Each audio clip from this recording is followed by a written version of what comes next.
নমস্কার। নমস্কার। আশাময়ী নারীর আরেকটি পর্বে আপনাদেরকে স্বাগত জানাই।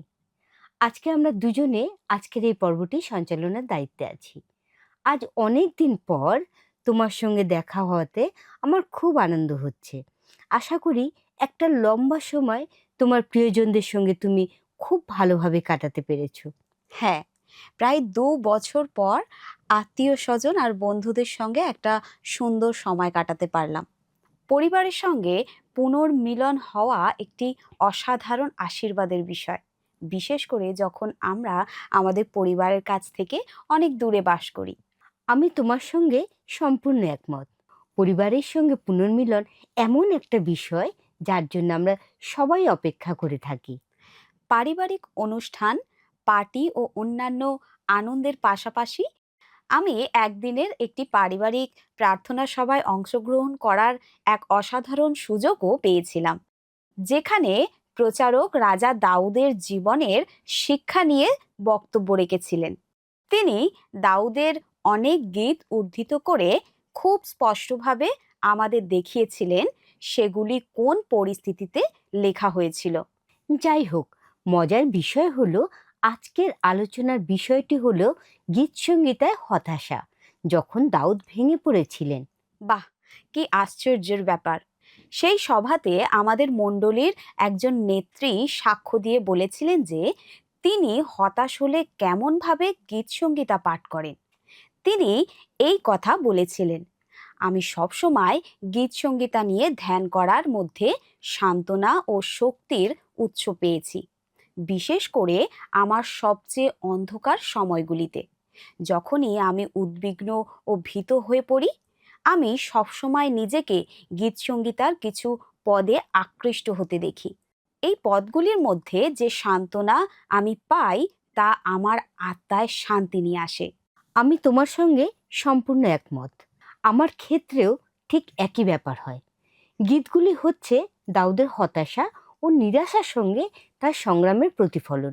বেশিরভাগ গীতগুলোতেই তিনি পরিত্যক্ত হওয়া ও ক্লেশের অনুভূতি প্রকাশ করেছেন।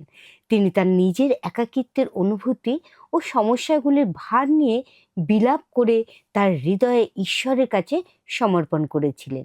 আমাদেরও চেষ্টা করা উচিত জানতে দাউদ কেন এত হতাশ হয়ে পড়েছিলেন আর ভেঙে পড়েছিলেন। হ্যাঁ, তার হতাশার পেছনে কারণগুলো জানা আমাদের জন্য ভালো। কারণ যখন আমরা এই গীতগুলি থেকে সান্ত্বনা পাওয়ার চেষ্টা করি, তখন সেটা আমাদের উপকারে আসবে। ইসরায়েলের প্রথম রাজা শৌল অনেক কিছু গন্ডগোল করে ফেলেছিলেন এবং তখন ঈশ্বর শমূয়েল ভাববাদী তরুণ দাউদকে ইসরায়েলের পরবর্তী রাজা হিসেবে অভিষিক্ত করতে বলেছিলেন। কিন্তু ঈশ্বর শৌলকে ইসরায়েলের রাজার পদ থেকে সরিয়ে দেননি, বরং দাউদের গলিয়াতের সঙ্গে সাক্ষাৎ এবং তাকে পরাজিত করার পর যা দাউদকে জাতীয় বীর করে তোলে। ঈশ্বর শৌলকে প্রায় ১৩ বছর ধরে দাউদকে হত্যার চেষ্টা করতে দিয়েছিলেন। এই বছরগুলো ছিল সংগ্রামের বছর। ২ বার গাতে পালিয়ে যাওয়া, হত্যার হাত থেকে বাঁচা, প্রতিশোধের আকাঙ্ক্ষা পূরণের ২টি সুযোগ পাওয়া এবং সব সময় শৌলের হাতে ধরা পড়া থেকে পালিয়ে বেড়ানো। আমার বিশ্বাস শৌলের কাছ থেকে ১৩ বছর ধরে পালিয়ে বেড়ানোর অভিজ্ঞতাই দাউদকে ইসরায়েলের সর্বকালের অন্যতম শ্রেষ্ঠ রাজা হিসেবে গড়ে তুলেছিল। বস্তুত দাউদের অনেক গীত, যেগুলিতে তিনি ঈশ্বরের কাছে তাকে রক্ষা করার জন্য ক্রন্দন করেছিলেন, রচনা করা হয়েছিল সেই বছরগুলিতে যখন তিনি পালিয়ে বেড়াচ্ছিলেন। দাউদ হতাশা কি তা জানতেন এবং তিনি তার সেই হতাশা এই গীতগুলির প্রতিটি অংশে প্রকাশ করেছেন, ঠিক কি না? তুমি একদম ঠিক বলেছ। এখন আমরা আর কয়েকটি গীত দেখি যেখানে তিনি ঈশ্বরের সাহায্যের জন্য ক্রন্দন করেছেন। কতকাল সদাপ্রভু আমাকে নিয়ত ভুলিয়া থাকিবে, কতকাল আমা হইতে তোমার মুখ লুক্কায়িত রাখিবে, যা লেখা আছে ১৩ গীতের এক পদে। এখানে দাউদ হতাশ ও নিরুৎসাহিত হয়ে পড়েছেন। তিনি চরম সংকটের মধ্যে আছেন আর তার মনে হয়েছে ঈশ্বর তার জীবনে অনুপস্থিত এবং তাকে কোনো সাহায্য দিতে অনিচ্ছুক। ২ থেকে ৪ পদে তিনি বিলাপ করে বলেছেন, কতকাল আমি প্রাণের মধ্যে ভাবনা করিব, চিত্তের মধ্যে বিষাদকে দিনমানে রাখিব, কতকাল শত্রু আমার উপরে উচ্চে থাকিবে। হে সদাপ্রভু, আমার ঈশ্বর, দৃষ্টিপাত করো, আমাকে উত্তর দাও, আমার চক্ষু আলোকময় করো, পাছে আমি মৃত্যু নিদ্রা নিদ্রিত হই, পাছে শত্রু বলে আমি তাহাকে জয় করিয়াছি, পাছে আমি বিচলিত হইলে বিপক্ষগণ উল্লাস করে। ৫ পদে এসে আমরা তার বক্তব্যের সুরের পরিবর্তন অনুভব করি, যেখানে তিনি বলেছেন, কিন্তু আমি তোমার দয়াতে বিশ্বাস করিয়াছি, আমার চিত্ত তোমার পরিত্রাণে উল্লাসিত হইবে। আর ৬ পদে তিনি বলেছেন, আমি সদাপ্রভুর উদ্দেশ্যে গীত গাহিব, কেননা তিনি আমার মঙ্গল করিয়াছেন। আমার মনে হয় এই গীতটি থেকে আমরা দুটি গুরুত্বপূর্ণ শিক্ষা গ্রহণ করতে পারি। সেগুলি হলো, প্রথমটি, ধার্মিকদের প্রার্থনার উত্তর তাৎক্ষণিকভাবে নাও আসতে পারে, কারণ কখনো কখনো মনে হতে পারে ঈশ্বর যেন আমাদের বিনতির প্রতি কোনো গুরুত্ব দিচ্ছেন না। রোগ, আর্থিক প্রয়োজনে বা কোনো গুরুতর সমস্যার সময়ে এই পরিত্যক্ত হওয়া অনুভূতি দেখা দিতে পারে। সেটা পারিবারিক কাজ কিংবা মণ্ডলীর কাজের সঙ্গে জড়িত হতে পারে। এমন সময়গুলিতে আমাদের প্রার্থনা করা উচিত, যেন পবিত্র আত্মা আমাদের এই নিশ্চয়তা দেন যে আমরা সেই সময়েও ঈশ্বরের পরিত্রাণের আনন্দ পেতে পারি। আর ২ নম্বর হচ্ছে, যদি আমরা যীশু খ্রিস্টের প্রতি আন্তরিক বিশ্বাসের মাধ্যমে সত্যি করে ঈশ্বরের সাহায্যের অন্বেষণ করি, তাহলে ঈশ্বর তার উত্তর দিতে বিলম্ব করছেন তার মানে এই হয় না যে তিনি আমাদের পরিত্যাগ করেছেন, বরং তিনি হয়তো আমাদের জীবনে কোনো অদৃশ্য উদ্দেশ্য পূর্ণ করার পরিকল্পনা করছেন। পরের যে গীতটি আমরা দেখব সেটা হলো গীতসংহিতা ৩১-এর ১-২৪, যেখানে তিনি বলেছেন, আমাকে উদ্ধার করো। এই গীতটি হচ্ছে একটি গভীর ব্যক্তিগত প্রার্থনা, যা বিভিন্ন কারণে সৃষ্ট ক্লেশ ও বিলাপ প্রকাশ করে। শত্রুর কারণে ব্যাধি এবং বন্ধুদের দ্বারা পরিত্যক্ত হওয়া, বিশেষ করে ১৩ পদটি তার ভয় ও দুঃখকে প্রকাশ করে। এই প্রার্থনাটি সেই সমস্ত বিশ্বাসীদের হৃদয় থেকে উঠে আসা আর্তনাদকে প্রকাশ করে, যারা অসুস্থতা, কষ্ট বা জগৎ কিংবা ধার্মিকতার শত্রুদের দ্বারা নির্যাতনের শিকার হন। এটি প্রকাশ করে যে গভীর সংকটের সময় আমরা তার উপস্থিতির আশ্রয়ে লুকাতে পারি। আমি চাই তুমি ৫ পদের শুরুর কথাগুলোর উপর মনোনিবেশ করো। সেখানে লেখা আছে, আমি তোমার হস্তে আমার আত্মা সমর্পণ করি। এই বাক্যটি ছিল ক্রুশের উপরে মৃত্যুবরণ করার আগে যিশুর শেষ কথা। অনেক বিশ্বস্ত বিশ্বাসীরা তাদের মৃত্যুর আগে এই বাক্যটি ব্যবহার করেন, যেমন আমরা পেরিত তার ৭ অধ্যায় ৫৯-এ দেখতে পাই। সব শুদ্ধ ৬টি অনুশোচনামূলক গীত আছে, যেগুলো হচ্ছে পাপের বিষয়ে অনুশোচনা করে রচিত গীত। সেগুলি হলো গীতসংহিতা ৬, ৩২, ৩৮, ৫১, ১৩০ এবং ১৪৩। আমরা তার মধ্যে থেকে কেবল ৩টি গীত লক্ষ্য করব। প্রথমটা হলো গীতসংহিতা ৬, যার প্রথম পদে লেখা আছে, হে সদাপ্রভু, ক্রোধে আমাকে ভৎসনা করিও না, কোপে আমাকে শাসন করিও না। পবিত্র আত্মা এই প্রার্থনার মাধ্যমে প্রেরণা দিয়েছেন, যাতে যারা দীর্ঘ সময় ধরে ঈশ্বরের শাসনের অধীনে কষ্ট ভোগ করছেন এবং যাদের ক্ষমা ও আরোগ্যতার প্রয়োজন, তারা এতে উৎসাহ পেতে পারেন। দ্বিতীয় পদে লেখা আছে, আমাকে সুস্থ করো।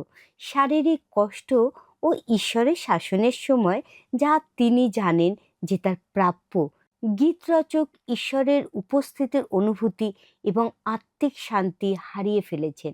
৩ পদে আমরা দেখি যে তিনি দীর্ঘদিন ধরে দুঃখ ভোগ করছেন আর গভীর শোকের মধ্যে রয়েছেন। তার প্রার্থনা এই নয় যে ঈশ্বর যেন তাকে তিরস্কার না করেন, কিন্তু তার শাসন যেন করুণা মিশ্রিত হয় এবং এমন কঠোর না হয় যে তিনি মৃত্যুবরণ করবেন। ৪র্থ পদে তিনি বলেছেন, উদ্ধার করো। যদিও এই অনুতপ্ত ব্যক্তি তার দেহের আরোগ্যতা নিয়ে চিন্তিত। তার প্রধান চিন্তা তার আত্মার আরোগ্যতা এবং ঈশ্বরের উপস্থিতি ও অনুগ্রহের পুনঃপ্রতিষ্ঠা। তিনি ঈশ্বরের সান্নিধ্য আকাঙ্ক্ষা করেন এবং তিনি তার করুণা ও প্রেমের উপর নির্ভর করে তার কাছে প্রার্থনা করছেন, কারণ করুণা ও প্রেম ঈশ্বরের স্বভাবের অংশ। বিশ্বাসীরা তার কাছে এই প্রার্থনা করতে পারেন যেন তিনি তার স্বভাবের প্রতি অবিচল থাকেন। 6 পদে তিনি বলেছেন, আমি কোঁকাইতে কোঁকাইতে শ্রান্ত হইয়াছি।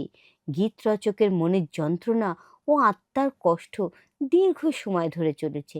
হে সদাপ্রভু, আর কতকাল?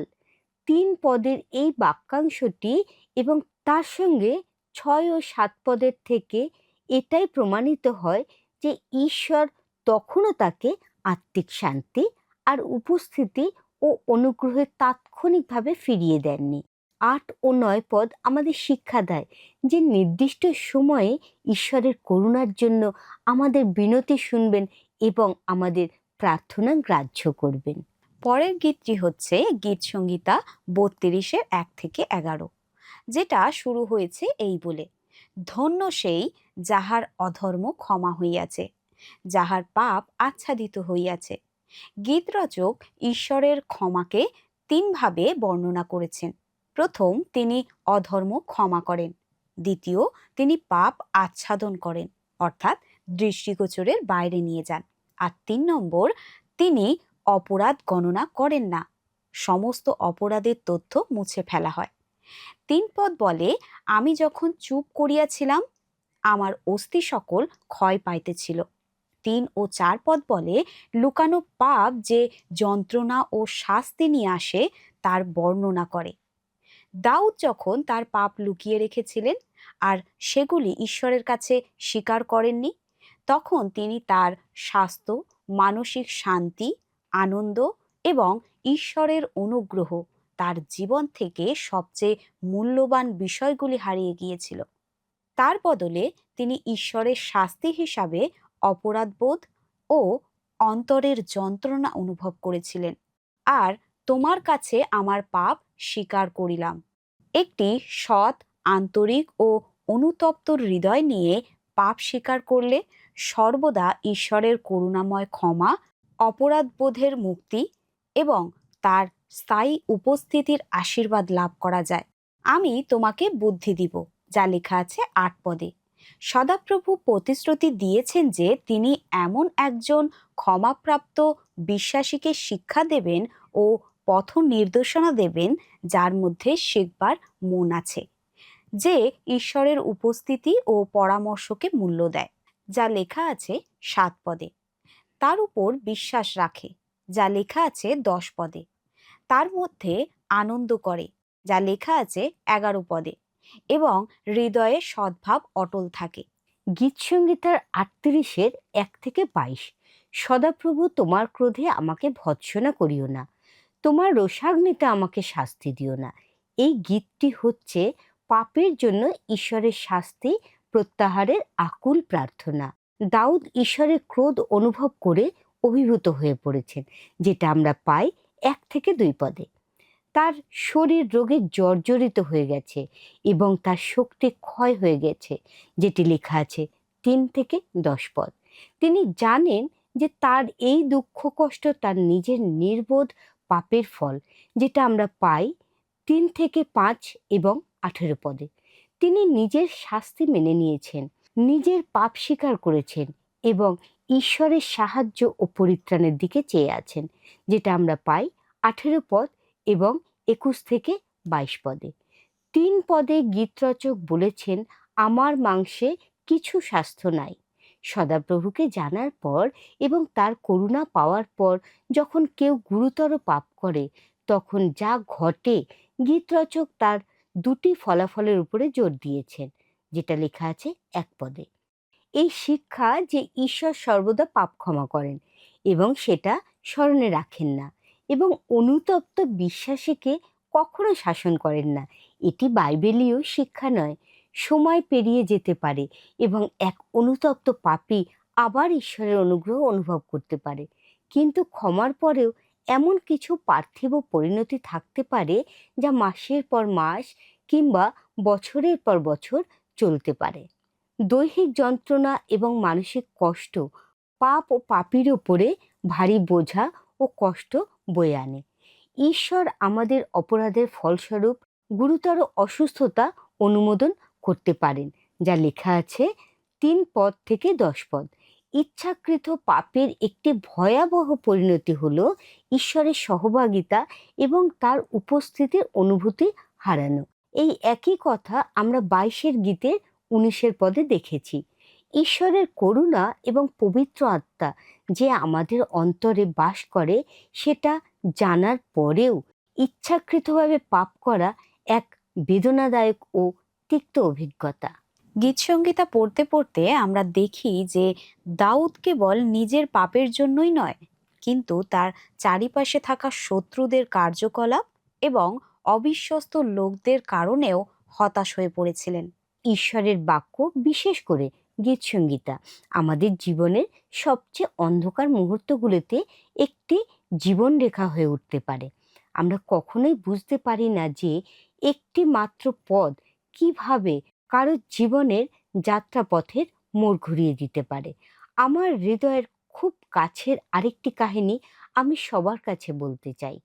নিশ্চয়ই, তুমি বলো। একজন বয়স্ক ভদ্রমহিলা আছেন। কয়েক বছর আগে তিনি তার একমাত্র পুত্রকে হারিয়েছিলেন। এই আঘাত ও শোক তাকে গভীর হতাশায় ডুবিয়ে দিয়েছিল। তিনি মণ্ডলীতে আসা বন্ধ করে দিয়েছিলেন, কারোর সঙ্গে কথা বলতেন না, আর কিছু কিছু দিন বিছানা ছেড়েও উঠতেন না। মণ্ডলীর এক সদস্য প্রতি সপ্তাহে তার সঙ্গে গিয়ে দেখা করতেন, তার পাশে গিয়ে বসতেন আর গীতসংগীতা পাঠ করতেন। ধীরে ধীরে গীতসংগীতা 23 তার অবলম্বন হয়ে উঠল। যখন আমি মৃত্যুচ্ছায়ার উপত্যকা দিয়ে গমন করিব, তখনও অমঙ্গলের ভয় করিব না, কেননা তুমি আমার সঙ্গে সঙ্গে আছো। তোমার পাচনি ও তোমার যষ্টি আমাকে সান্ত্বনা করে। তিনি আমাকে বলেছিলেন যে প্রথম দিকে তিনি এই কথাগুলো বিশ্বাস করতেন না, কিন্তু সময়ের সাথে সাথে যখন কথাগুলি তিনি বারবার শুনতে লাগলেন, সেগুলো তার অন্তরের গভীরে ঢুকে যেতে লাগলো। তিনি বলেছিলেন, আমি নিজেকে শক্তিশালী অনুভব করিনি, কিন্তু অনুভব করেছি কেউ আমাকে আগলে রেখেছেন, আর এক একটি করে পদক্ষেপ নেওয়ার পক্ষে সেটাই যথেষ্ট ছিল। আজ সেই ভদ্রমহিলা প্রতি রবিবার মণ্ডলীতে আসেন আর দুঃখের মধ্যে থাকা অন্যদেরকে সান্ত্বনা দেন।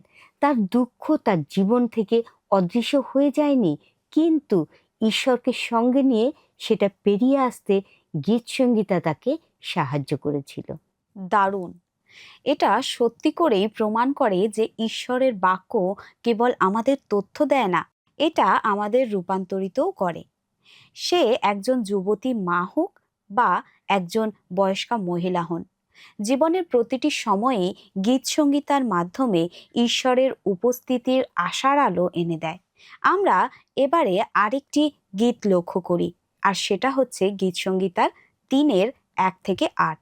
এই গীতটি দাউদ যখন তার নিজের পুত্র অবশালোমের কাছ থেকে পালিয়ে গিয়েছিলেন তখন রচনা করেছিলেন।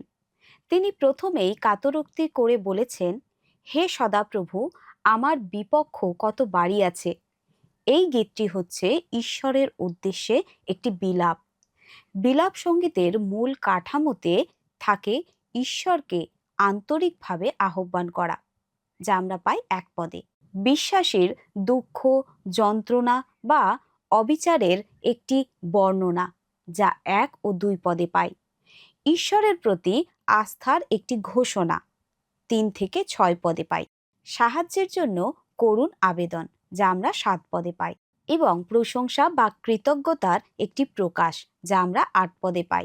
বাইবেলে বিলাপ সঙ্গীতের ব্যতিক্রমী সংখ্যাধিক্য এটাই নির্দেশ করে যে ঈশ্বর চান তার লোকেরা প্রয়োজনে ও কষ্টের সময়ে তাকে ডাকুক।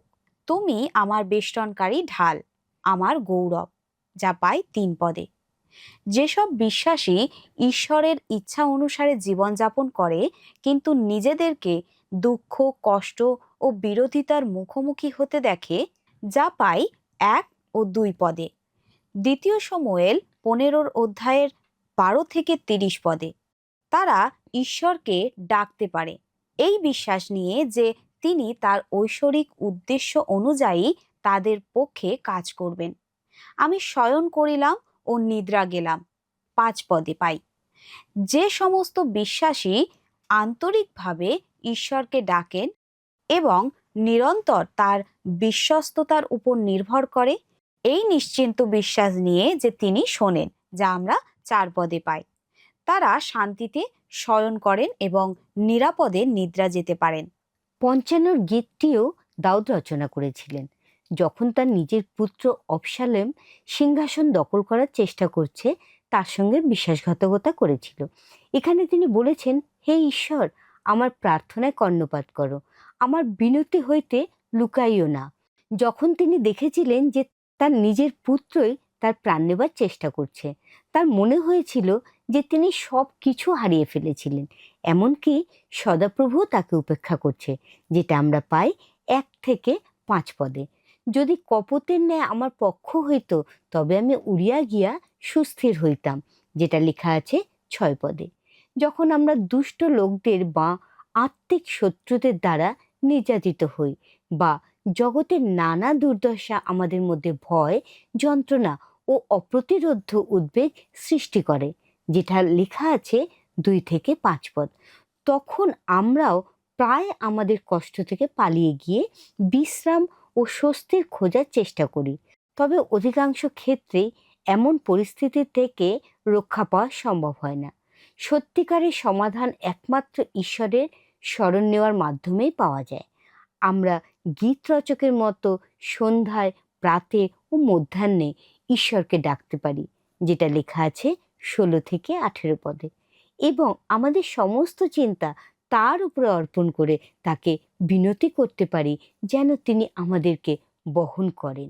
গীতসংগীতার 55-22 পদটি আমার খুব ভালো লাগে। তুমি সদাপ্রভুতে আপনার ভার অর্পণ করো। সহ্যের অতিরিক্ত পরীক্ষার মধ্যে দিয়ে যাওয়ার সময়ে ঈশ্বর আমাদের বলেন আমরা যেন তার উপর আমাদের ভার অর্পণ করি। তিনি তখন আমাদের সঙ্গে সে বোঝা বহন করেন এবং প্রতিটি পরিস্থিতিতে আমাদের সুস্থির করেন। মথি তার 11 অধ্যায়ের 28 থেকে 30 পদে প্রভু যীশু এই আহ্বান জানিয়েছেন। প্রেরিত পিতর বলেছেন যে সমস্ত বিশ্বাসীরা যেন ঈশ্বরের সামনে নত হয় আর তোমাদের সমস্ত ভাবনার ভার তাহার উপরে ফেলিয়া দাও, কেননা তিনি তোমাদের জন্য চিন্তা করেন, যা আমরা পাই 1 পিতর 5 অধ্যায়ের 7 পদে। একদম ঠিক। দাউদের গীতগুলি অধ্যয়ন করে আমরা কত কিছু শিখতে পারি। যদিও দাউদ এমন সাংঘাতিক কিছু ভুল করেছিলেন যার জন্য লোকদের মৃত্যুবরণ করতে হয়েছিল, তিনি অনুশোচনা করেছিলেন আর তার জীবনের জন্য ঈশ্বরের পরিকল্পনা পরিপূর্ণ করতে পেরেছিলেন। দাউদের সমগ্র জীবনে ঈশ্বরের অনুগ্রহ স্পষ্টভাবে প্রকাশিত হয়েছে। দাউদের জীবনে যেটা আমার ভালো লাগে তা হলো যখন তাকে তার সাংঘাতিক ভুলগুলোর মুখোমুখি হতে হয়েছিল, তখন তিনি কখনো অন্য কারোর উপরে দোষ চাপানোর চেষ্টা করেননি। তিনি সেই ভ্রান্তিগুলোর দায়িত্ব নিজের কাঁধে তুলে নিতেন। এই জন্যই ঈশ্বর তাকে আপন মনের মতো একজন বলে বর্ণনা করেছিলেন। হ্যাঁ, আর এটাই আমাদের সকলের মনে আশা জাগায়, তাই নয় কি? দাউদের জীবন দেখায় যে যখন আমরা আমাদের সবচেয়ে খারাপ অবস্থার মধ্যে দিয়ে যাই, যখন আমরা ভেঙে পড়ি, অপরাধবোধে ভুগি, শোক করি বা ভীত হই, তখনও ঈশ্বর আমাদের পরিত্যাগ করেন না। গীতসংগীতা কেবল কয়েকটি প্রাচীন সঙ্গীত নয়, সেগুলি হচ্ছে হৃদয় থেকে বেরিয়ে আসা ব্যক্তিগত ক্রন্দন, যা আজও প্রতিধ্বনিত হয়। আর সেগুলি আমাদের দেখায় যে ঈশ্বর আমাদের বিশ্বস্ততাকে আজও স্বাগত জানান। আমরা যখন ভালো থাকি না, তখন আমাদের অনুভূতিগুলোকে লুকাবার অথবা ভালো থাকার ভান করার প্রয়োজন হয় না।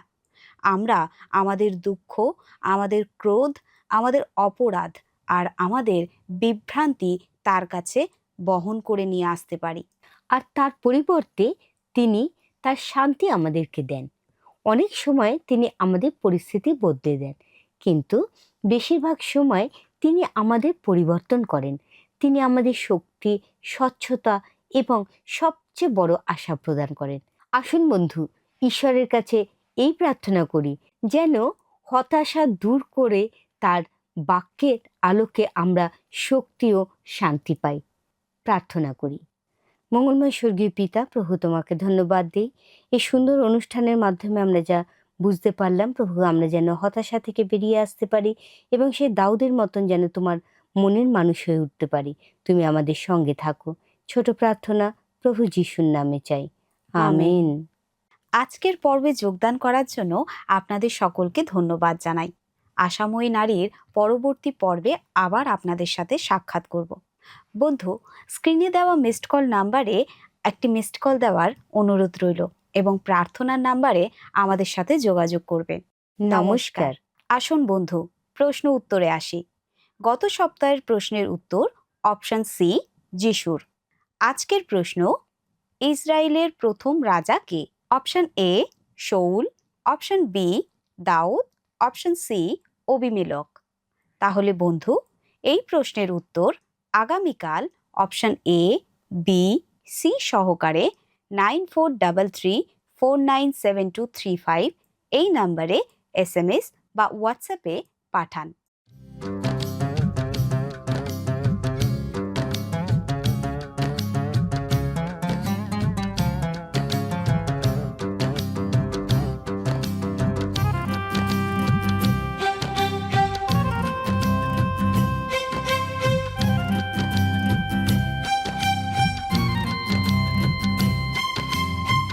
গাইছি আমি আজি সেই নাম, গাইছি আমি আজি সেই নাম, প্রিয় নাম মোর যিশু নাম, প্রিয় নাম মোর যিশু নাম। পথ সত্য সেই যে, সেই তো জীবন, পথ সত্য সেই যে, সেই তো জীবন।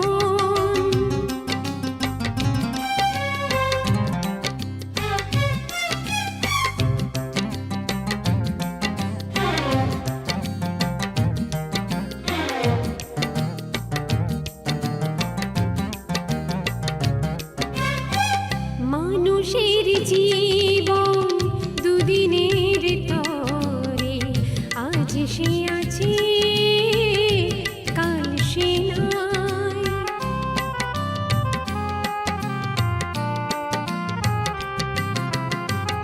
এসেছি যে একা, চলে যাব একা, করে সে নাম নিত্য ধ্যান। সেই নাম মোর যিশু নাম, সেই নাম মোর যিশু নাম, সেই নাম মোর যিশু নাম, সেই নাম মোর যিশু নাম। গাইছি আমি আজি সেই নাম, গাইছি আমি আজি সেই নাম।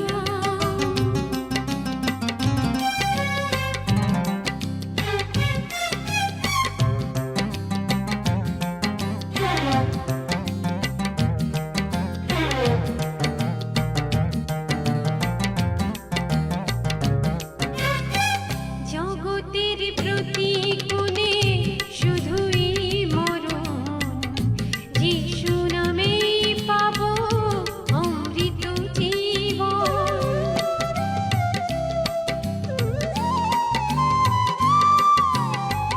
জগতের প্রতিকূলে শুধুই মরণ, যিশু নামেই পাবো অমৃত জীবন।